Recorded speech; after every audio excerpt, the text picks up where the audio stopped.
আপনারা নিশ্চয়ই আফগানিস্তান এবং ইংল্যান্ডের ক্রিকেট ম্যাচটা দেখেছেন।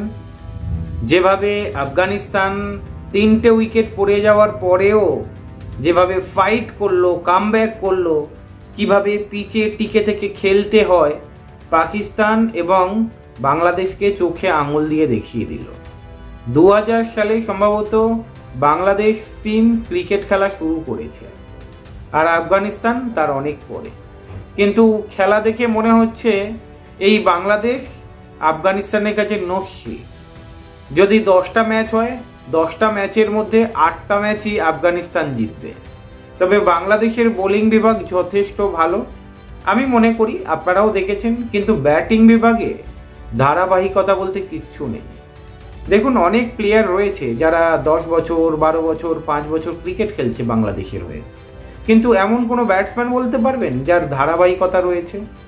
কোনো ব্যাটসম্যান এমন নেই যার ধারাবাহিকতা আছে। এদিকে আফগানিস্তানে দেখুন, যেমন বোলিং তেমন ব্যাটিং। আর পাকিস্তানের কথা আপনারা জানেন ভালো মতো, কি অবস্থা পাকিস্তান দলটা। যেই পাকিস্তান একটা সময় 90s 80s শক্তিশালী দল হতো, আজকের সেই দলটার অবস্থা দেখুন।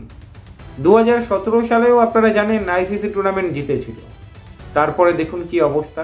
2021-এও দারুণ পারফরমেন্স করেছিল, এই দলটার অবস্থা দেখুন। আর বাংলাদেশ আপনারা ভালো মতোই জানেন, 10টা ম্যাচের মধ্যে 2টো ম্যাচ জিতবে আর লাফাবে। বেঙ্গল টাইগার। বাংলাদেশকে শিখতে হবে, আফগানিস্তানের কাছ থেকে শিখতে হবে ক্রিকেট খেলা। বাংলাদেশ যেভাবে ক্রিকেট খেলছে, এই যে চ্যাম্পিয়ন্স ট্রফি তো দূরের কথা, এরা বড় বড় টিমের কাছে পাত্তাই পাবে না। চ্যাম্পিয়ন্স ট্রফিতে তো দেখলেন কি হলো।